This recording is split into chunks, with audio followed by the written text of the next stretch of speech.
Bonjour à tous. Tout d'abord, je tenais à remercier les organisateurs de cette journée de nous permettre de vous présenter les outils mis à disposition pour votre développement à l'international. Je suis Sylvie Furet, je suis chef du service Cleantech chez Business France et je suis ravie d'animer cette session. À mes côtés, Nolwenn Simoneau, responsable développement, innovation et Europe chez BPI France, Olivier Chazal, responsable du club ADEME International, et Grégoire Landé, cofondateur et CEO de CityTaps. Pour commencer, j'aimerais souligner que la filière française, la transition écologique et énergétique, est riche d'un écosystème, comme le disait Madame la secrétaire d'État, riche de grands groupes comme des PME, des ETI et aussi des startups, qui, par la qualité de leur expertise, de leur capacité d'innovation, savent être compétitives et se différencient à l'international. Le contexte de la crise Covid nous le confirme. Les entreprises françaises ont plus que jamais besoin de trouver des relais de croissance à l'international. Un premier relais de croissance sont les plans de relance mis en place dans le monde et qui vont dans le sens de la transition vers une économie verte. À titre d'exemple, aux États-Unis, ce sont 2 000 milliards de dollars qui seront consacrés aux infrastructures résilientes. Un tiers du plan de relance européen de 750 milliards d'euros sera affecté au projet de développement durable et de transition énergétique. Les plans de relance des États membres au niveau de l'Union européenne contiennent des proportions semblables aux projets environnementaux à l'image de ce que fait la France dans son plan de relance, qui consacrera 30 milliards d'euros à l'écologie et à la transition énergétique. Olivier Chazal de l'ADEME nous fera un point sur ces nombreuses opportunités que génèrent ces plans de relance à travers le monde. Dans les pays émergents aussi, la crise sanitaire a mis l'accent sur des services essentiels, que ce soit dans les secteurs de l'eau ou les enjeux sanitaires liés à l'assainissement, au traitement, à la valorisation des déchets ou à l'accès à l'énergie. Cela s'est traduit par l'amplification des soutiens des bailleurs de fonds internationaux. Alors bien sûr, les bailleurs de fonds, bien avant la pandémie, étaient déjà très engagés sur le secteur de l'environnement ou de l'énergie ou bien de la ville durable. Ainsi, l'AFD a octroyé en 2019 3 milliards d'euros dans le secteur de l'énergie ou bien 1,3 milliard pour les secteurs de l'eau et de l'assainissement ou encore 1 milliard d'euros pour le développement urbain. Au-delà des bailleurs internationaux, BPI France réaffirme son rôle de financeur et de garant. Et nous verrons comment BPI France soutient les entreprises à l'export, mais aussi sur le volet innovation, qui est un levier de développement à l'international. Par ailleurs, l'urgence climatique a provoqué une transformation rapide et profonde du secteur de l'énergie au niveau mondial. Pour lutter contre le dérèglement climatique, le développement des énergies renouvelables et l'efficacité énergétique est devenu une priorité pour de nombreux pays à travers le monde. Les ENR représentent plus de la moitié des investissements mondiaux dans la production d'électricité. Autre facteur de développement, la population urbaine mondiale devrait croître de 2,5 milliards d'habitants d'ici 2050 et représenter 68% de la population mondiale. De plus en plus de villes font évoluer leur politique urbaine afin d'y intégrer la notion de développement durable. Et il faudra répondre à des nouveaux enjeux liés notamment par exemple à la qualité de l'air, à l'urbanisme, au green building, à la création ou l'entretien et le renouvellement des infrastructures. Grégoire Landel de CityTaps nous partagera les clés de son succès en Afrique, où un habitant sur 4 n'a pas encore un accès direct à l'eau. Et comment les soutiens financiers mis en place dans le cadre du plan de relance, notamment, l'ont aidé dans son développement à l'international. Pour toutes ces raisons, nous sommes convaincus au sein de la Team France Export et aussi avec nos partenaires que le moment est venu de saisir l'ensemble de ces opportunités qui sont offertes et afin que vous retrouviez une dynamique aussi à l'export. Dans ce contexte, depuis tout juste une année, c'était le 20 octobre 2020, les premières mesures du plan de relance export France ont été mises en place. Elles visent, ces mesures, à accompagner les entreprises françaises dans leur adaptation aux grandes évolutions de la demande mondiale. Et donc le gouvernement s'est mobilisé sur plusieurs axes. Le premier, c'est l'information. Vous avez besoin d'une information détaillée en temps réel sur les marchés étrangers, sur les opportunités, sur la concurrence. Depuis le mois de février de cette année, Business France a mis en place sur le site teamfrance-export.fr, je le répéterai peut-être plusieurs fois pendant mon intervention, une plateforme qui vous permet d'obtenir de l'information gratuitement. Il vous suffit pour cela de vous référencer et vous pouvez obtenir de l'information dédiée à vos filières d'activité. Il y a par exemple une verticale sur la transition écologique, mais également sur les infrastructures, mais aussi sur la santé, sur les biens liés à la personne et les techs, et ce par pays. Donc vous trouverez de l'information en temps réel d'opportunités sur ces marchés en développement. Au-delà de l'information, il a été mis en place un soutien à la prospection à l'international afin de déduire les risques et baisser les coûts de prospection, parce que chacun sait que se développer à l'international, ça a un certain coût. Et donc, vous êtes accompagné, d'une part, dans vos régions, au plus près, avec les équipes de la Team France Export, et cela passe notamment par les chèques relance export. Depuis un an, c'est plus de 6700 chèques de relance export qui ont été octroyés aux entreprises. Les chèques relance export pouvant monter jusqu'à 2500 € si vous participez à un événement collectif à travers le monde, voire 5000 € si vous prenez un VIE volontariat international en entreprise. À noter que initialement, ces chèques relance export devaient se terminer à fin octobre. Ils ont été prolongés jusqu'à fin juin de l'année prochaine avec des actions engagées jusqu'à mi-octobre 2022. Donc c'est vraiment le moment de recourir à ce soutien. Et donc je vous invite toujours à aller sur le site teamfrance-export.fr. Vous vous connectez via votre région. Vous pourrez ainsi avoir d'une part et les opportunités de financement au sein de votre région et comment obtenir un chèque relance export. Alors on en a parlé, la question de financement, on l'a vu en introduction, c'est crucial. Et Nolwenn Simoneau, pour vous, quels sont les challenges particuliers que peuvent rencontrer ces profils d'entreprise dans leur internationalisation? Et quel accompagnement BPI France peut-elle proposer pour les aider à y répondre? Merci Sylvie. Bonjour à tous. Alors moi j'appartiens effectivement à la direction de l'innovation de chez BPI France et vous le savez peut-être, BPI a lancé son plan climat en septembre 2020 et on travaille activement aujourd'hui à la direction de l'innovation à décliner ce plan climat pour les plans Green Tech en se disant que la cible Green Tech est une cible particulière qui a des besoins, des temps de développement, des challenges qui ne sont pas forcément ceux d'une entreprise innovante classique, d'un autre secteur en tout cas. Et c'est tout à fait vrai pour l'international parce que ce sont des entreprises qui vont faire face à des challenges que n'ont pas forcément d'autres secteurs, notamment peut-être dans l'adaptation géographique tout simplement, puisque le produit est doit très généralement, pour s'internationaliser, passer par une adaptation, parce qu'on est sur des thématiques qui sont très proches du climat, des spécificités terrain des pays qui sont visés, mais également des spécificités technologiques des pays qui sont visés. Certains pays vont demander des low-tech davantage que des entreprises, que ce que des entreprises pourraient développer au niveau européen sur de la data, l'intelligence artificielle. Donc il y a une vraie adaptation qui est assez particulière et spécifique à cette thématique de la Green Tech. Alors, c'est justement toute l'action que nous, on essaye de décliner sur l'accompagnement de cette cible particulière au niveau de l'innovation et au niveau de l'international. L'idée chez nous, c'est de se dire que justement, l'un des aspects, peut-être le premier pas assez sécurisant vers l'international pour une entreprise qui aurait ses besoins d'adaptation, ses besoins d'international et qui, par essence, souvent chez les Green Tech aussi, et c'est un autre de ces challenges, sont par essence internationales parce que bien souvent les entreprises Green Tech répondent à des besoins qui sont heureusement pas toujours plus forts en France que dans d'autres pays. Je vois en Europe même, la Pologne est l'un des pays qui demande le plus d'attention et qui a une vraie demande de Green Tech parce que tout simplement, historiquement et territorialement, il y a un besoin beaucoup plus fort en termes d'énergie renouvelable, en termes en tout cas d'émissions, d'utilisation du charbon. Donc effectivement, la France n'est pas forcément le premier terrain d'exploitation des entreprises Green Tech. Et donc pour ces deux raisons, cette adaptation et en même temps le fait que les entreprises très jeunes sont par essence internationales dans ce thème-là, on essaye de développer tout ce volet d'innovation et d'utiliser l'innovation comme levier d'internationalisation.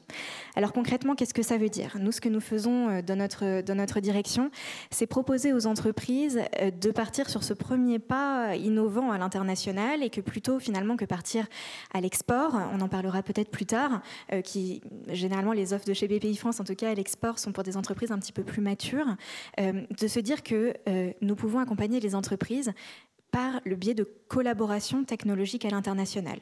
Qu'est-ce que c'est ? C'est tout simplement de se dire, bon, il va falloir une adaptation, je suis une entreprise parfois assez jeune, pourquoi ne pas passer par l'idée d'aller chercher un partenaire dans le pays que je vise, dans la zone géographique que je vise, et finalement cette possibilité, c'est vrai d'arriver sur un marché qu'on connaît peu, ou pas assez bien, et en tout cas un marché qui est différent de celui auquel on est habitué, mais d'y arriver d'un point de vue assez sécurisant dans la mesure où je vais co-développer ou co-adapter mon produit avec un partenaire technologique local qui non seulement va me faire bénéficier de sa technologie pour accélérer la mienne ou pour répondre à des besoins spécifiques au marché que je vise, puisque c'est une zone géographique différente avec des besoins différents, mais qui bien souvent, de partenaires initialement technologique, se transforme en partenaire commercial et offre non seulement à l'entreprise française cette clé de lecture du marché, assez spécifique une fois encore, mais également ouvre son réseau et en plus offre finalement une coloration de la couleur de la zone qui est visée. Et je veux dire, on n'est pas obligé de partir à l'autre bout du monde pour avoir ce genre de thématique. Avec l'Allemagne, par exemple, eh bien, les Allemands ont une préférence pour la qualité allemande, pour la technologie allemande, et c'est vrai que les Allemands préfèrent acheter Mittelstand. Eh bien, si vous arrivez, vous, bon français, pour attaquer un marché complexe en plus, parce que même s'il est proche, c'est un marché qui ne fonctionne pas au niveau fédéral comme nous, le niveau national fonctionne, avec un maillage différent, des acteurs différents. Et bien finalement, le fait d'arriver avec un produit non pas français, mais co-développé ou co-adapté avec un acteur local, vous donnera cette coloration locale qui permettra de faciliter en plus l'entrée sur le marché en ayant misé sur l'innovation. Et évidemment, peut-être dernier point, parce que là on parle d'accompagnement, de mise en relation, de format, mais c'est évidemment le financement, parce qu'une fois que vous vous dites, voilà, c'est ce moyen qui m'intéresse, on peut vous accompagner dans l'amont, dans la connaissance de l'écosystème, on peut vous accompagner avec Business France, bien souvent, bien sûr, on peut vous accompagner dans le montage du consortium, vous aider à trouver des partenaires si vous n'en avez pas encore, mais à terme, qu'est-ce qu'on vous propose surtout, c'est du cofinancement, parce que nous, notre travail, c'est de trouver des homologues de BPI France dans les autres pays pour vous proposer, si vous choisissez cette voie du co-développement, un financement côté BPI France, côté français, mais en plus un financement de l'autre côté pour votre partenaire avec l'homologue de BPI France dans l'autre pays. Et puis dernier point peut-être, mais toujours dans la même idée, c'est-à-dire miser sur ce volet innovation pour viser l'international. Il y a ce côté bilatéral, collaboratif entre BPI France et ses homologues, mais il y a évidemment, et je pense que beaucoup d'entre vous l'avaient en tête, le niveau européen et tout ce qui veut dire guichet européen, ce qui veut dire nébuleuse européenne. Et c'est aussi une partie de l'activité de vous accompagner dans ce décryptage, dans la discussion pour parler de votre projet, de savoir quels sont les bons guichets. Parce que quand on parle d'Horizon Europe, de Green Deal, de EIC Accelerator, voilà, on s'y perd souvent. Et c'est tout l'idée, c'est de vous accompagner, de décrypter ça avec vous et de vous accompagner parce que, évidemment, il y a ce côté bilatéral, collaboratif qui va vous permettre de mettre un pied dans le pays, mais il y a aussi l'aura européenne. Et c'est vrai qu'on a beaucoup de retours d'entreprises qui nous disent que le fait d'avoir préparé ce type de dossier, ça leur a donné une visibilité au niveau de leurs clients, des clients, par exemple, de pays dont étaient issus les autres membres du consortium au niveau européen. Et puis également auprès des investisseurs, parce que ça veut dire qu'on passe à l'échelle, ça veut dire qu'on ose aller chercher quelque chose de plus grand. Donc tout ça, c'est en partie effectivement notre activité pour vous dire oser l'innovation et oser l'international à travers l'innovation. Merci Nolwenn. On vient de parler d'innovation collaborative, de financement de R&D, mais existe-t-il un accompagnement à la fois pour préciser son projet à l'international, mais aussi pour le financer lorsque l'on parle de business ? Oui, alors évidemment, ce que je vous disais, c'est que là, on misait sur la R&D, finalement, collaborative. Donc, tout le financement sera vraiment sur ce projet de R&D.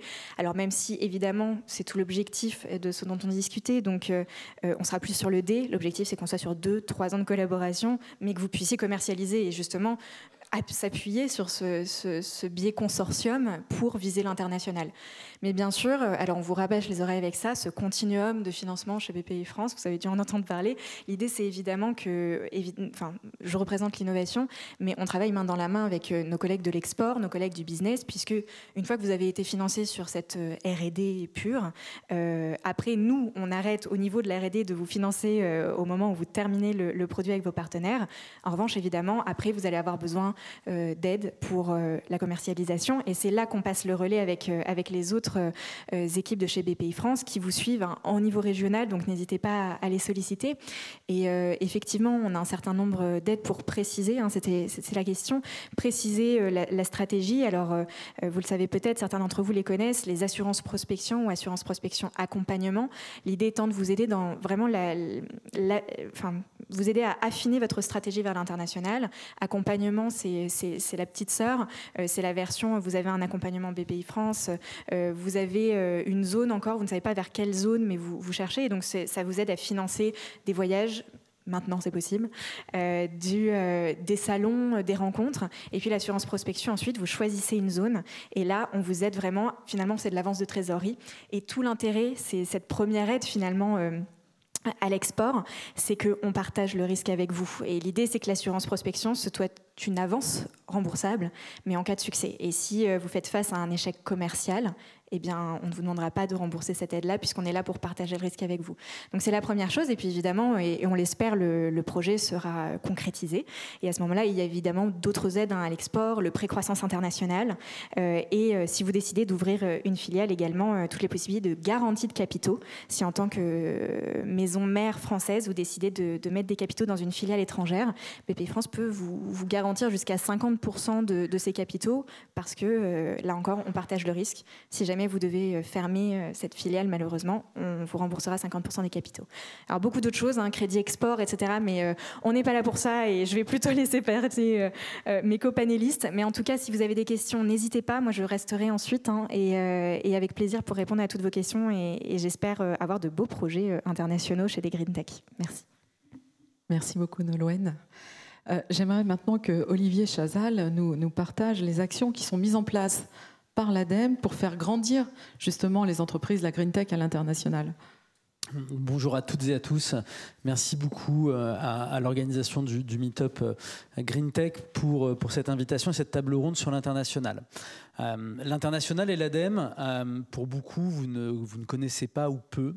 Et pourtant, depuis plus de 30 ans, aujourd'hui, ce qui est devenu l'Agence de la transition énergétique, qui était encore il y a quelques mois l'Agence de l'environnement et de la maîtrise de l'énergie, eh bien, possède une action internationale depuis sa création. Cette action internationale, elle consiste en des échanges avec nos homologues, qui sont d'autres agences de l'énergie, d'autres agences de l'environnement, des ministères, des collectivités locales. C'est principalement une coopération européenne avec nos homologues, et justement c'est très intéressant ce que vient de dire Nolwenn, c'est BPI France apporte une vraie plus-value au travers des financements et des réseaux sur l'innovation, mais c'est vrai que nous, de par notre spécificité d'agence technique du ministère de la Transition énergétique, on va apporter ce qui va être aussi différenciant, c'est d'aller crédibiliser un certain nombre de sujets techniques et technologiques auprès de nos homologues et de nos partenaires internationaux. Pour information, donc en effet, l'ADEME, le premier territoire, c'est l'Europe et l'Union européenne avec nos homologues agences de l'énergie, agences de l'environnement. Mais depuis notre création en 1992, on est également amené à collaborer avec d'autres géographies, et notamment l'Afrique subsaharienne, l'Afrique du Nord, l'Asie, qui sont des zones où justement l'ADEME a noué des liens très intéressants de développement et de coopération. On a coopéré dans le domaine de l'efficacité énergétique dans les bâtiments, dans la gestion innovante des déchets, dans le domaine de la qualité de l'air, de la mobilité durable, de la ville durable. Et toutes ces coopérations institutionnelles n'ont qu'un but, c'est de mettre en œuvre auprès de nos partenaires un certain nombre de projets et d'actions de politique publique. L'ADEME, comme vous le savez probablement, 99% de son action est franco-française. Et pour mettre en œuvre justement ces questions de coopération avec nos homologues étrangers, nous nous appuyons sur une offre française, et l'offre française la plus innovante possible. Et donc c'est pour ça qu'en 1997, il y a eu l'idée de constituer autour de cette activité internationale un réseau qui est le Club ADEME International, qui à l'époque comprenait une trentaine, une quarantaine d'entreprises dans tous les domaines d'activité et qui a grossi au fil du temps, qui a permis en tout cas entre entrepreneurs de pouvoir nouer des contacts en effet au niveau de la R&D, de la technique vis-à-vis de l'ADEME, ce qui était très intéressant pour ces jeunes entreprises, notamment je pense à les entreprises à l'époque du domaine de la qualité de l'air, qui était un secteur tout à fait encore émergent et qui ont utilisé les ressources de l'agence et les marchés qui étaient ouverts par l'ADEME en France pour croître et commencer à avoir de la visibilité. Et puis au niveau international, s'appuyer sur notre réseau d'expertise qui nous a permis justement de crédibiliser des offres technologiques, des sujets innovants français au travers après des financements qui pouvaient être divers et variés. Donc c'était un point important au niveau de l'ADEME de pouvoir accompagner un certain nombre de secteurs d'activité, de sujets qui étaient à l'époque jusqu'il y a quelques années encore, très spécifiques, très techniques, et aujourd'hui qui prennent de la hauteur, notamment grâce à toutes les actions qui sont menées depuis quelques années autour de la question des changements climatiques. Donc ça, c'est un premier point, ça a été la création de ce Club ADEME International, qui aujourd'hui regroupe près de 170 membres, certaines PME, certaines start-up, jusqu'à certains ETI, aujourd'hui leaders dans leur domaine. Et concrètement, comment on fonctionne ? On fonctionne par justement cette mise à disposition de ces réseaux de l'agence. Quand l'agence a une coopération, par exemple, avec la Tunisie, et la semaine dernière, nous étions sur le salon Polytech à Lyon, où la Tunisie était le pays invité d'honneur, quand notre homologue de l'Agence nationale de la gestion des déchets tunisien vient nous dire, écoutez, moi j'ai un souci aujourd'hui de traitement des biodéchets, comment vous allez nous aider ? Eh bien, on procède en effet par des actions vis-à-vis de la technique, des échanges d'expériences, de faire grandir leur savoir-faire, mais aussi en leur présentant un certain nombre de solutions technologiques qui ont été validées par l'agence, qui ont été mises en œuvre sur les terrains et qui sont pour eux des sources d'inspiration pour aller mener des opérations. J'ai en tête notamment des entreprises qui ont répondu à un appel à projet de la Direction générale du Trésor l'an passé qui s'appelait valorisation, innovation et dans le domaine de la gestion et de la valorisation des déchets. Et bien, au travers de notre coopération, on a pu mettre en relation des PME françaises innovantes, des donneurs d'ordre privés internationaux qui ont eux-mêmes monté un projet sur un financement français qui aujourd'hui commence à faire des émules. Alors aujourd'hui, c'est des projets qui sont tout jeunes. La crise du Covid ne permet pas d'avoir un retour sur cette expérience-là spécifique, mais sur d'autres projets FASEP, et je laisserai Grégoire justement présenter ça, puisque justement on a la chance d'avoir Grégoire Landel de CityTaps qui est membre du Club ADEME International également. On a pu donner la main à ces chefs d'entreprise vers ces coopérations institutionnelles. Et puis quelque chose qui est important, c'est aussi l'effet réseau. C'est qu'à un moment donné, entre chefs d'entreprise, quand vous vous retrouvez, ou responsables d'export, quand vous vous retrouvez dans les mêmes cénacles, dans les mêmes échanges, eh bien, il y a des liens qui se font. Quand on participe ensemble à un salon avec Business France à l'international, on se retrouve immergé dans une ambiance internationale avec des gens qui vous disent « Mais en effet, toi, ta technologie, elle m'intéresse parce que mon client, aujourd'hui, dans telle ville africaine ou dans telle ville européenne, cherche une solution. Et sans cet événement, sans cette mise en relation, je n'aurais jamais eu pensé à vous et je n'aurais jamais été chercher votre solution parce que, en effet, je me retrouvais dépourvu. Et puis, ce client, moi, c'est mon client historique. Et comme ça, en fait, au travers de l'émulation du réseau, les gens apprennent à se connaître, apprennent aussi à trouver des opportunités au travers de la mise en commun de distributeurs, d'agents, de réseaux, comme je viens de le citer, mais aussi, quelque part, après, des opportunités business. Et il n'est pas rare de voir des startups, de voir des jeunes entreprises se racheter mutuellement, se fusionner pour déjà avoir une présence plus massive à l'international, aller chercher des fonds, et BPI France est le partenaire idéal pour monter cette croissance, et puis quelque part générer cette émulation. Et nous, au sein de l'ADEME, ce qu'on offre aujourd'hui, c'est un cadre de coopération, d'intelligence, et finalement de bout de chaîne de services. On a présenté un certain nombre de dispositifs d'assurance export, d'investissement dans l'innovation. On est opérateur, tout comme BPI France, du programme Investissement d'avenir. On est également opérateur de France Relance et on a aidé de nombreuses PME cette année. Et pour nous, le bout de la chaîne, c'est l'internationalisation avec aussi l'ensemble des partenaires de la Team France Export, parce que nous sommes un établissement public technique sur des questions d'énergie et d'environnement, avec un petit twist international. Et ce twist international, il va permettre à vous, chefs d'entreprise, de pouvoir en bénéficier et d'aller techniquement présenter vos offres à des homologues. Et ça, c'est quelque chose d'essentiel pour nous. Merci Olivier. Tu viens d'évoquer France Relance. L'ADEME gère 2,2 milliards d'euros dans le cadre de ce plan de relance. Je sais que vous avez fait un peu un benchmark autour du monde, ce que proposent les autres pays, et j'aimerais que tu évoques avec nous ce qui est proposé, puis les opportunités que l'on peut identifier dans le cadre de ces plans de relance. Alors ce benchmark, il est tout au début, comme le comité premier COPIL, c'est vendredi. Mais en fait, on s'est appuyé sur un retour d'expérience. Vous en doutez, la période du Covid, quand on fait beaucoup d'international, a remis en question beaucoup de choses. Donc on s'est tous retrouvés dans nos salons, enfermés entre quatre murs, et à se dire mais qu'est-ce qu'on va faire ces prochains mois? On a vu apparaître, bien sûr, les plans de relance massifs. L'Europe, 750 milliards d'euros, les États-Unis, 2000 milliards de dollars, en Asie également, la Corée du Sud avec plus de 100 milliards aussi de dollars qui sont mis sur la table pour soutenir l'économie. Et en Europe, en tout cas, la grande majorité des actions avaient un impact climat notifié. Et en tout cas, la Commission européenne avait bien expliqué aux États membres qu'il était nécessaire d'avoir cette action vers le climat pour réduire les émissions, puisque là, dernièrement, l'Union européenne s'est engagée dans un projet avec un nom hyper français, Fit for 55, donc de rehausser ces objectifs climat de 55% à l'horizon 2040. Et donc, si vous voulez, l'ensemble des plans de relance aujourd'hui en Europe ont cette thématique de l'impact sur le développement durable, sur des sujets innovants comme par exemple en effet l'hydrogène.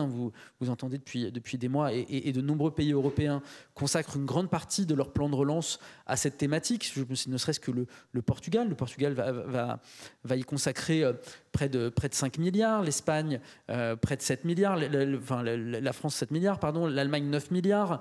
Donc il y a de nombreuses opportunités qui s'ouvrent avec ces plans de relance. Nous, notre objectif, il est de comprendre pour des PME, pour des entreprises qui sont de petite taille, comment bénéficier de ces plans de relance au niveau européen. Et ça, c'est l'objectif du benchmark qu'on est en train de mener. Vous aurez les premiers résultats début 2022 et on le veut le plus opérationnel possible. C'est-à-dire, comme l'a dit Nolwenn tout à l'heure, quand on est en Allemagne, si vous avez des partenaires allemands, des filiales en Allemagne, vers qui se tourner pour bénéficier du plan de relance allemand? Vers quel guichet? En France, on sait très bien, vous avez BPI, vous avez l'ADEME, vous avez la Banque des Territoires, vous avez un certain nombre d'opérateurs qui mettent en œuvre ces plans de relance. Et demain, sur les pays européens, qui sont la première zone d'exportation des entreprises françaises dans le domaine de l'environnement et de l'énergie, c'est vers ces pays-là qu'on va essayer de comprendre quels sont aujourd'hui ces mécanismes. On se dit, est-ce qu'il sera trop tard? Non, parce qu'en fait, on va avoir des plans qui vont s'accélérer, puisque même en France, on a le plan France 2030 qui sort. En Allemagne, vous avez l'équivalent qui va se mettre en place avec le nouveau gouvernement. En Grande-Bretagne, il y a de nombreux investissements qui vont continuer à se faire. On parle de l'ordre de près de 20 à 30 milliards de livres sterling. Donc, on est dans une dynamique où, pour vous, entreprises de domaine de l'environnement, de l'énergie, du climat, il y a des opportunités qui vont s'ouvrir. Et l'important, c'est d'aller taper au bon guichet. BPI France a ses partenaires, mais parfois, tout simplement, on tombe sur des régions, des collectivités locales qui vont mettre en œuvre ces projets. Ça se passe hors du scope de BPI, hors du scope de l'ADEME. Et donc, c'est pour ça que pour nous, il est essentiel de faire cette cartographie des acteurs, cette cartographie des plans de relance, d'abord au niveau européen. Et puis demain, pourquoi pas au niveau international? Nous, nos partenaires québécois aujourd'hui viennent nous chercher pour nous dire mais Qu'est-ce que vous allez faire dans les sujets notamment de l'énergie et du climat? On cherche à s'inspirer de ce que la France va mener. Et donc, comment vous pouvez nous mettre en relation avec des entreprises qui ont bénéficié et qui pourraient demain investir sur nos territoires? Et ça, c'est quelque chose de très important dans la suite des actions du plan de relance et dans l'internationalisation des entreprises. Merci Olivier. On vient de vous présenter une grosse boîte à outils et je pense qu'il est important que l'on passe à un cas pratique en la personne de Grégoire Landel, qui est cofondateur et CEO de CityTaps, qui nous présentera dans un premier temps rapidement son activité, mais surtout qui va vous présenter comment CityTaps a réussi son développement à l'international en se différenciant par rapport à la concurrence et comment, grâce à un nouveau business model qui permet de réduire d'une part la pauvreté et d'autre part les pertes d'exploitation pour les opérateurs du secteur de l'eau. Grégoire, je vous laisse la parole. Merci. Merci à vous d'être là et de vous intéresser à ce que peut faire l'export pour l'économie française. Étant moi-même franco-américain, je mesure à quel point c'est essentiel pour les entreprises françaises de se projeter à l'extérieur du territoire de la France. Et d'ailleurs, CityTaps, c'est une entreprise qui ne fait que du business à l'export. Pour la bonne raison que le produit que nous vendons en France, qui est le produit que nous offrons aux opérateurs d'eau, qui est le seul compteur d'eau prépayé et intelligent du monde, est interdit en France. C'est interdit parce qu'en France, c'est interdit de couper l'eau des gens.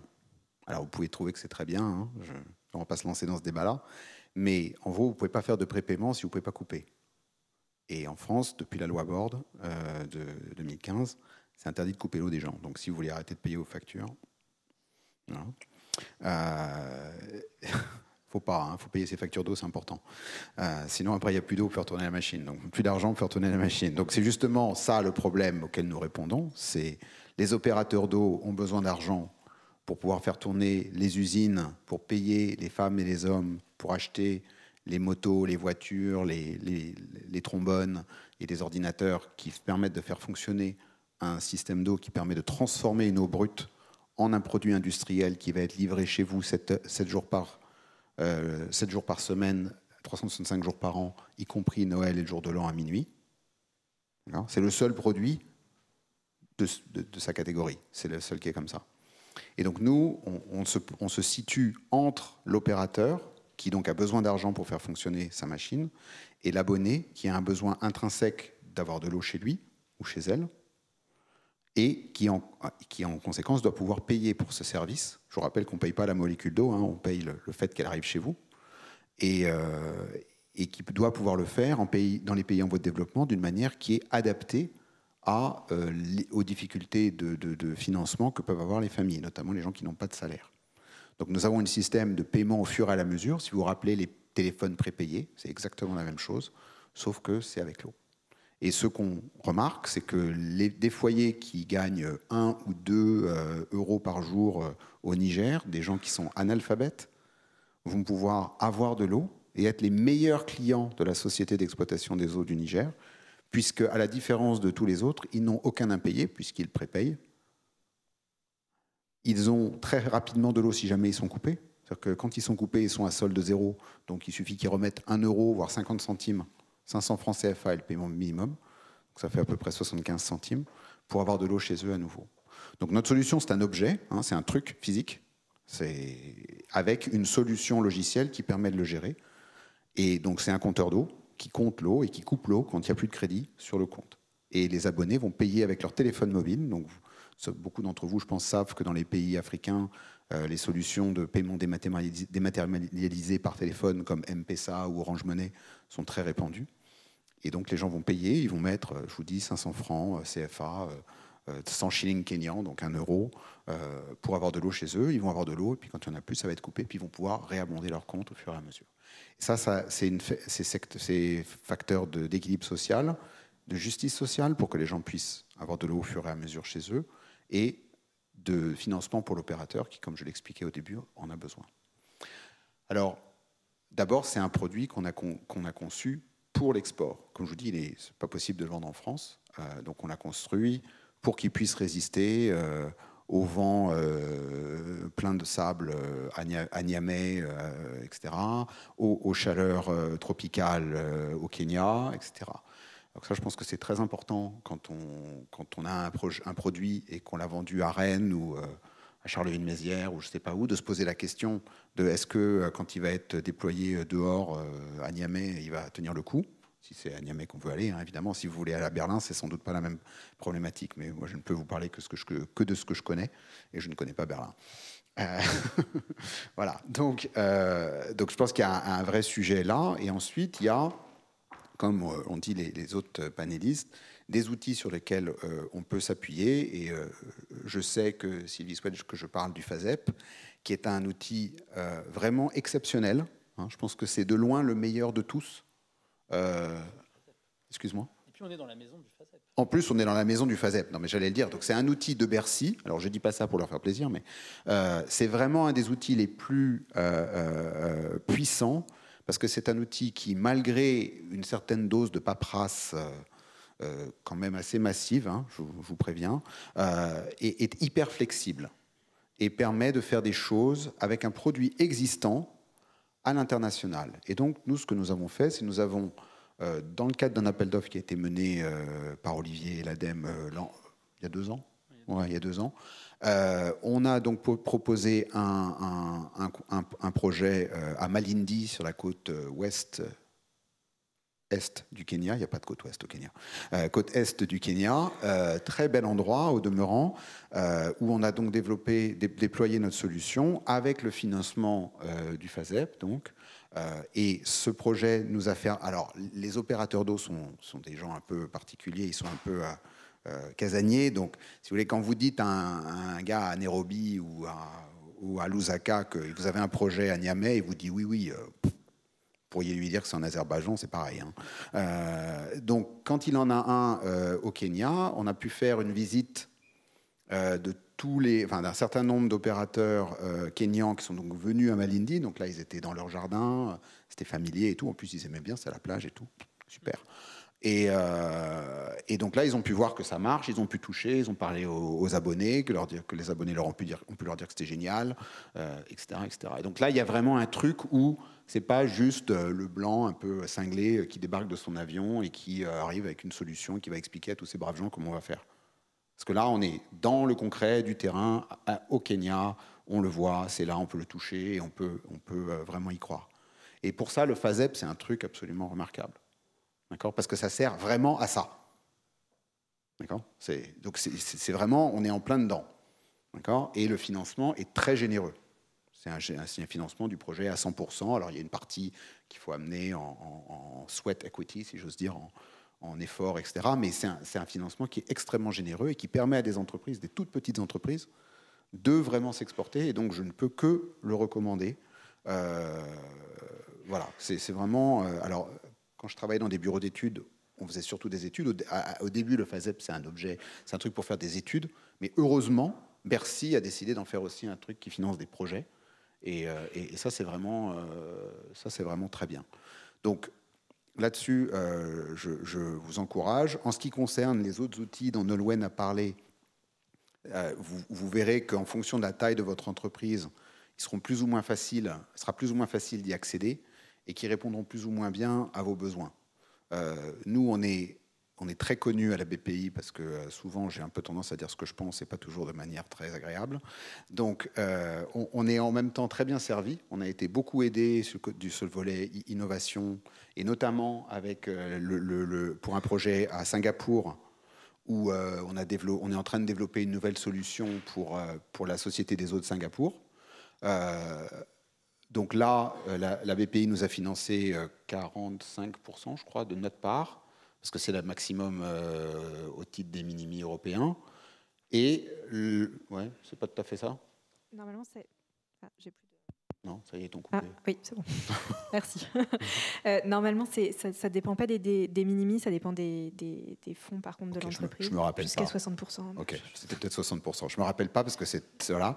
Et notre partenaire singapourien, eux, ils ont été financés à 100% par le gouvernement singapourien parce qu'ils n'ont pas les mêmes problèmes dans la vie, globalement. Et en fait, le problème... Non, mais après, les c'est la règle. Singapouriens sont généreux. Voilà, c'est ça. C'est pas une critique, c'est juste un constat. Et en fait, ce qui se passe, c'est que ce projet, il patine, non pas parce que le développement technologique n'a pas lieu, mais parce qu'en face, le client à qui il est destiné prend son temps. Et donc là, il y a une espèce de... Et c'est là que c'est très important d'avoir des bonnes relations avec les gens, où il y a une espèce de pas de deux qui doit se mettre en place entre l'entreprise et la BPI, parce que la BPI, elle dit « Ah, mais vous deviez finir le 21 novembre 2020 ». Oui, mais bon, vous comprenez, si le mec il n'a pas passé l'appel d'offres qui est la conclusion du projet, ben, on ne peut pas avoir fini. Ah ok. Donc à ce moment-là, c'est très important d'avoir des bonnes relations avec les gens. Et en général, on a en face de nous des gens qui sont ouverts d'esprit et qui sont capables de comprendre et qui veulent bien étendre le projet. Et puis il y a un moment où il peut y avoir un problème parce qu'on a déjà étendu le projet 2 fois et puis il y a le patron ou la patronne de votre interlocuteur qui serre les boulons en disant là, il faut finir les trucs. Et donc là, ça peut poser des problèmes. Mais ce qui est très important, c'est de se rendre compte que ces outils, ils sont à votre disposition, ils existent. Et vous avez en face de vous des humains qui, dans leur immense majorité, vont faire tout ce qu'ils peuvent pour vous aider, mais qui sont aussi contraints par un cadre qui est extrêmement rigide et dont ils ne vont pas pouvoir se défaire, même pour vos beaux yeux. Et même si vous êtes très gentil avec eux, et même si vous aiment beaucoup. Non mais... Voilà.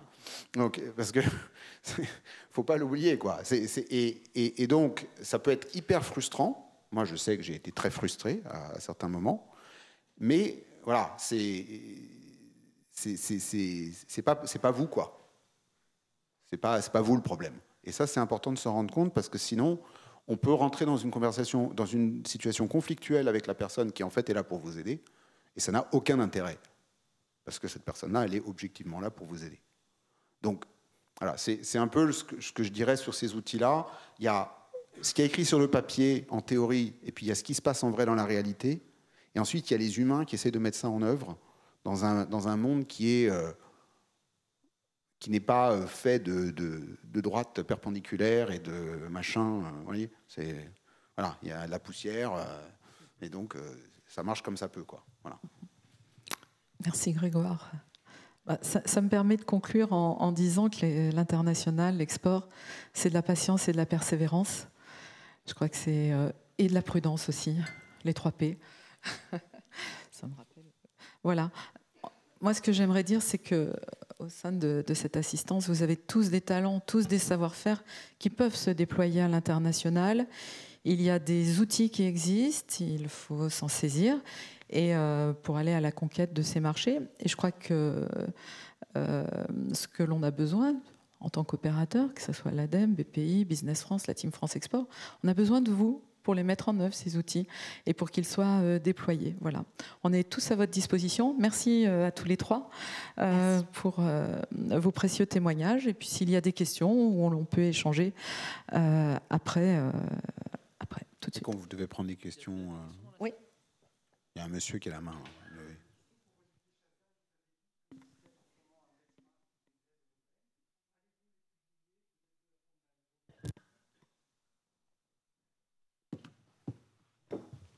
Les marches. Ah, ça marche, super. Tout à fait. L'objectif... Bon, ça marche toujours pas ? Ah, vous m'entendez ? Ah, super.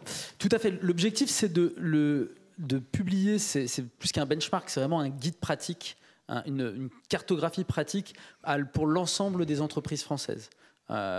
L'objectif, c'est de le terminer début 2022 pour que très rapidement il soit diffusé auprès de tous les canaux qu'on utilise. C'est-à-dire qu'on va utiliser la Green Tech du ministère, le PEX pour les associations, les éco-entreprises de France, l'ensemble de la bibliothèque de l'ADEME, et Dieu sait qu'elle est regardée, et puis l'ensemble des entreprises qui ont reçu nos financements. Donc cette étude, c'est vraiment un objectif objectif d'information des éco-entreprises françaises pour qu'ils soient le plus opérationnels possible. C'est demain vraiment vous donner, savoir, je veux partir en Wallonie parce que j'ai un super projet de traitement des déchets. Ils ont des aides dans le cadre de leur plan de relance. Vers quel guichet je demandais à mon partenaire de se renseigner parce que c'est là où il aura de l'argent pour le projet. Et ça, c'est vraiment essentiel. Il faut pouvoir en bénéficier. Et on a cette chance en France d'avoir un écosystème d'entreprises innovantes qui veut se projeter à l'international. Et là, on donne les outils pour le faire. Et puis demain, un accompagnement, s'il faut, sur d'autres sujets.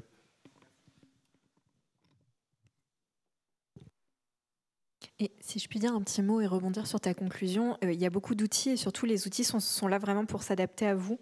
Je vois, donc CityTap, ça effectivement... essuyer les plâtres de notre côté, parce que c'était notre tout premier appel à projet avec Singapour, par exemple. Mais nous, l'idée, c'est que les pays avec lesquels on travaille changent d'une année à l'autre en fonction des besoins que vous nous remontez. Donc, on essaye d'ouvrir des choses avec des pays que vous n'avez pas, enfin, qu'on n'a pas jusqu'à présent, mais parce que ça vous intéresse. Donc, si vous avez des besoins, parce qu'on travaille avec Singapour, le Canada, l'Europe, mais vous voulez peut-être un pays qui ne fait pas partie de notre feuille de route pour l'instant, n'hésitez pas à venir nous voir pour nous le dire, tout simplement, pour qu'on commence à essayer de voir quels pourraient être les acteurs pour vous cofinancer en face, etc. Voilà. Alors, je hochais la tête parce que on a demandé récemment à un des correspondants internationaux de BPI combien de temps il fallait pour faire une étude sur un de leurs produits, et on m'a répondu entre 4 et 6 mois. Donc, si vous êtes Veolia, peut-être que 4 et 6 mois, c'est bien, tout va bien, il y a votre salaire qui tombe tous les mois, machin, tranquille, on a le temps. Quand vous êtes une start-up, 4 et 6 mois, c'est un peu long, quoi. Nous, il nous faut une réponse en 2 semaines.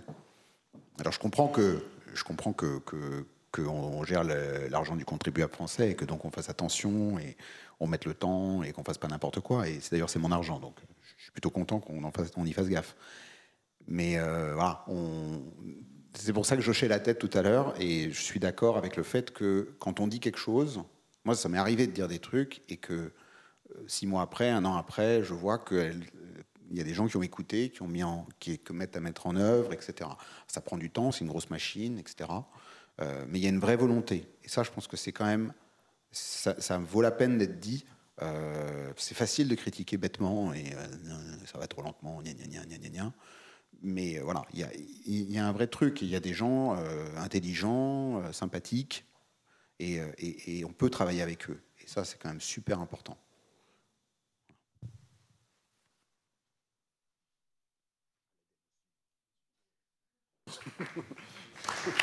Merci.